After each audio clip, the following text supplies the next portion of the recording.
வணக்கம். எங்கள் தமிழ் மருத்துவச்சி சேனலுக்கு உங்களை அன்போடு வரவேற்கிறோம். இன்னைக்கு நம்ம பதிவில் என்ன பார்க்க போகிறோன்னா, கோவில் படிகளை எப்படி கடந்து செல்ல வேண்டுங்கிறத இந்த வீடியோவில் நான் தெளிவாக சொல்லியிருக்கேங்க.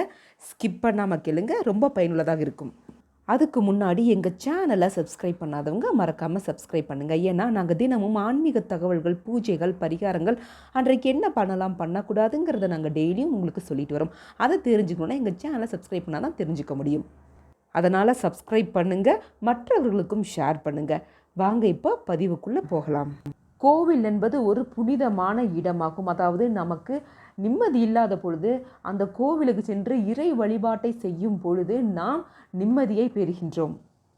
அது மட்டும் இல்லைங்க, நம்ம எவ்வளோ கஷ்டத்தில் சென்றாலுமே கோவிலில் போய் ஒரு 5 நிமிஷம் உட்கார்ந்தாலே போதும், நமக்கு மன நிம்மதி கிடைத்துவிடும். அப்படிப்பட்ட அந்த புனிதமான இடத்திற்கு நாம் செல்லும் பொழுது சில வழிமுறைகளை நாம் பின்பற்றியே ஆக வேண்டும். இந்த ஆன்மீகத்தில் நிறைய பேருக்கு நிறைய சந்தேகங்கள் இருக்கும். அதில் முக்கியமான ஒன்று என்னன்னா, கோவில் நிலை வாசற்படி இருக்கும் பார்த்தீங்களா, அந்த நிலை வாசற்படியை சில பேர் பார்த்திங்கன்னா மிதிச்சுட்டு போவாங்க, சில பேர் தாண்டிட்டு போவாங்க.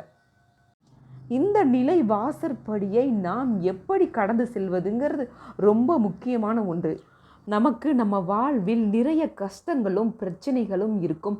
அந்த கஷ்டங்களும் பிரச்சனைகளும் தீர்க்கவே நாம் கோவிலுக்கு சென்று இறை வழிபாட்டை மேற்கொள்கிறோம். அப்படி நாம் அந்த தெய்வீகமான கோவிலுக்கு செல்லும் பொழுது நாம் பூஜை பொருட்களை மட்டும் கொண்டு செல்வதில்லை, நமது கஷ்டங்களையும் பிரச்சனைகளையும் சேர்ந்து எடுத்துக்கொண்டு கோவிலுக்கு செல்கின்றோம். அவ்வாறு நாம் கோவிலுக்கு உள்ளே நுழையும் பொழுது கோவிலுக்கு முன்னாடி பார்த்திங்கன்னா ஒரு பெரிய நிலை வாசற்படி இருக்கின்றது. அதாவது ஒவ்வொரு கோயிலை பொறுத்து ஒவ்வொரு கோவிலில் பார்த்திங்கன்னா ரொம்ப சின்னதாக இருக்கும், ஒவ்வொரு கோவிலில் பார்த்திங்கன்னா ரொம்ப அகலமாக இருக்கும். அதாவது அந்த நிலை வாசற்படி பார்த்திங்கன்னா நிறையா கோயிலில் வேறு விதமாக இருக்கும். வெண்கலமில் இருக்கும், பித்தாளையில் இருக்கும், கருங்கல்லில் செஞ்சுருப்பாங்க. அதில் நீங்கள் நோட் பண்ணினீங்கன்னா தெரியும், இறைவனின் காலடி பாதங்கள் சில பேர் பதிச்சிருப்பாங்க. அப்படி அற்புதமான அந்த நிலை வாசற்படியை நாம் கண்டிப்பாக மிதித்து செல்லக்கூடாது. நாம் கோவிலுக்கு செல்லும் பொழுது நாம் யாரை கூட்டிக் கொண்டு செல்கிறோம் என்றால், நம்மீது இருக்கும் தீய சக்திகள், கோபம், வஞ்சம், பொறாமை, நமக்கு ஏவிவிட்ட செய்வினைகள் எல்லாமே பார்த்திங்கன்னா நம்ம கோயிலுக்குள் அழைத்து செல்லும் பொழுது அந்த நிலை வாசலிலே அவை எல்லாமே நம்மை விட்டு பிரிந்து செல்கின்றன. அப்படி அந்த தீய சக்திகளும் தீய எண்ணங்களும் அந்த நிலை வாசற்படி தடுத்து அங்கேயே நிறுத்திவிட்டு நம்மளை ஒரு புனிதமான மனிதனாக உள்ளே அனுப்புகின்றது. அப்படி ஒருவேளை நாம் மிதித்து விட்டு சென்றால் கண்டிப்பாக நம்மக்கிட்ட இருக்கும் தீய சக்திகளும் தீய எண்ணங்களும் நம்மை விட்டு அகலாது. அதனால் தயவு செய்து நீங்கள் கோவிலுக்கு செல்லும் பொழுது நிலை வாசற்படியை தாண்டி செல்லுங்கள். கொஞ்சம் அகலமாக இருந்தால் கொஞ்சம் காலை அகட்டி வைத்து நீங்கள் தாண்டி சென்று தான் ஆக வேண்டும். தயவு செய்து மிதித்து விட்டு செல்லாதீர்கள். அடுத்து மிக முக்கியமான ஒன்று என்னென்றால், அந்த நிலை வாசற்படியை கண்டிப்பாக நீங்கள் குனிந்து தொட்டு கும்பிட வேண்டும். அப்படி நீங்கள் தலை குனிந்து அந்த நிலை வாசற்படியை தொட்டு உங்கள் நெற்றியில் வைக்கும் பொழுது ஆன்மீக ரீதியாகவும் மட்டும் இல்லை, அறிவியல் ரீதியாகவும் ஒரு உண்மை இருக்கின்றது. என்னவென்றால், நாம் குனிந்து நிமிரும் பொழுது சூரிய நாடி இயங்குவதாக நம்பப்படுகிறது. பொதுவாகவே நீங்கள் கோவிலில் உள்ள படிக்கட்டை விரல்களால் தொட்டு அதை நெற்றியில் ஒத்திக்கொள்வது வழக்கம்.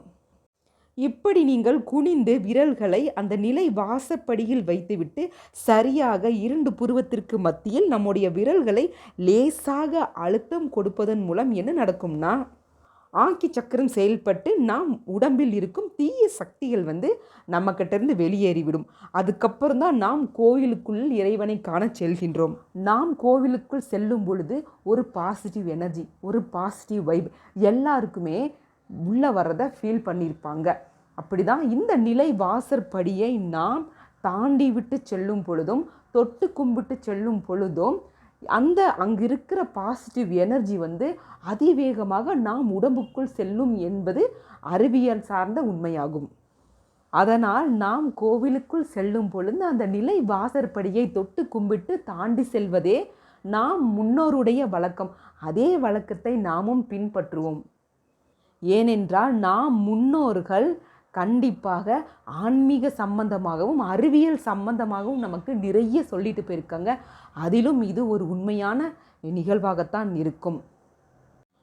மேலும் இது போன்ற ஆன்மீக தகவல்களுக்கு எங்கள் சேனலை மறக்காமல் சப்ஸ்கிரைப் பண்ணவும். நன்றி. வாழ்க வளமுடன்.